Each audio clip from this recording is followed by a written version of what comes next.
Bom, o tópico é o seu cliente não sabe o que quer. É um tópico interessante, pois é uma frase que chama a atenção de muitas pessoas, né? Expande de certa forma, né? A pessoa, o dono do comércio olha essa frase e fala assim: como assim? O meu cliente não sabe o que exatamente quer, né? Vamos imaginar uma situação onde que tem um comércio de doce, uma padaria que vende vários tipos de doce também, pães e pães doces, pães salgados, tal. Chega um cliente, ele vê aquela variedade de doces, ele olha e fala assim: poxa, uma coisa ele tem, né? Vontade de comer, ele tá com uma vontade para comer. Ele chega no local, aí ele fala assim: poxa, eu quero comer alguma coisinha, algum doce. Vê o que chama a atenção dele, aí ele vai lá e fala: eu quero isso. Muitas vezes, para o funcionário ou para o dono do comércio, aquela situação é algo totalmente calculado para o seu funcionário, por conta do cliente, né? Ele olha e fala assim: ah, o meu cliente escolheu isso porque ele gosta disso e é isso. Mas não, muitas das vezes, em maioria dos casos, quando se trata exatamente de doces e, né, coisas, sobremesas e tal, muitas pessoas são levadas pela emoção. Eles não sabem o que querem, mas porque aquela imagem chamou a atenção deles, eles vão lá e compram aquele produto.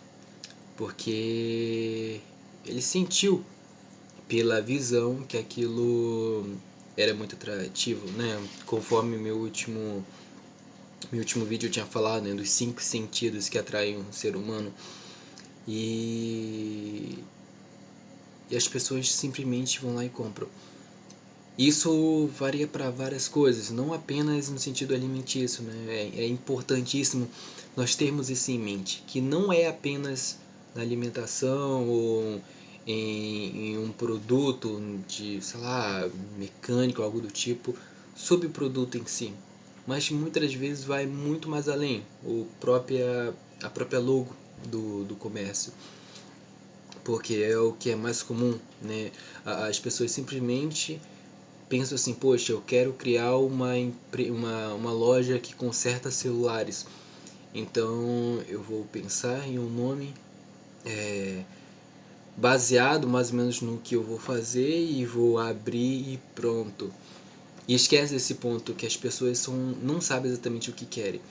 Então é importante sempre inovar, né? Tem um livro que fala muito bem sobre isso, que é do escritor Seth Godin, que é A Vaca Roxa. A ideia do livro, né, ele contando por que começou a criar esse livro, foi porque ele percebeu que quando ele ia para o interior, né, fazer uma viagem, ele nunca foi, depois ele começou a ir. A primeira vez que ele viu uma vaca, isso chamou muita atenção dele, né? Ele estava andando de carro, ele viu uma vaca, ele parou, se admirou, tirou fotos e subiu para o carro, né, e foi dirigir novamente. Ele somente parou para poder tirar a foto da vaca porque ele nunca tinha visto uma vaca, era algo inusitado, diferente para ele. Aí quando ele começou a seguir o seu caminho, ele viu várias vacas e várias vacas. Então ele achou sem graça, né? Não tinha mais aquele sentimento de nossa, que diferencial, né? Que algo incrível. Não tinha mais esse sentimento, porque era comum. Aí ele ficou imaginando: se por acaso surgisse uma vaca que era roxa ou qualquer outra cor, né? Ele falou roxa. Isso seria um diferencial. Era algo que ele pararia e falava: nossa, que legal. É desse jeito que é o cliente. Seu cliente não sabe o que quer, mas quando ele vê várias coisas iguais, ele vai na primeira, né?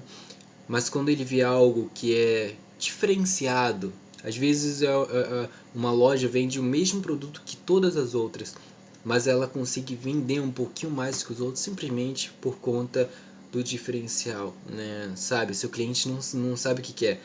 Só que quando ele vê alguma coisa brilhando de forma diferente, isso acaba atraindo, né? Então, isso vai para várias categorias, né, do que você quer encaixar para poder tentar se diferenciar. Mas apenas tendo em mente que quando você tenta ser um pouquinho diferente e quando você entende que os seus clientes não sabem o que querem, abre muitas portas assim, de criatividade, para você olhar e falar assim, poxa, o que eu posso inovar nessa coisa? Porque você tem em mente que seu cliente não sabe o que quer. Então, uma mínima diferença, às vezes na logo, por exemplo, você cria uma logo com cores mais diferentes ou cores, não precisa exatamente cores, mas às vezes com um relevo diferente ou algo do tipo. Isso pode se chamar a atenção. Às vezes a entrada do seu comércio, você faz algo diferente, porque muitas das vezes não é algo tão caro para se iniciar. Só que muitas das pessoas, muitos empresários não tomam a atitude de tentar ter algo diferenciado na fachada, na entrada, que possa ser diferente, né? Então, é uma compreensão, é uma visão que deve se ter.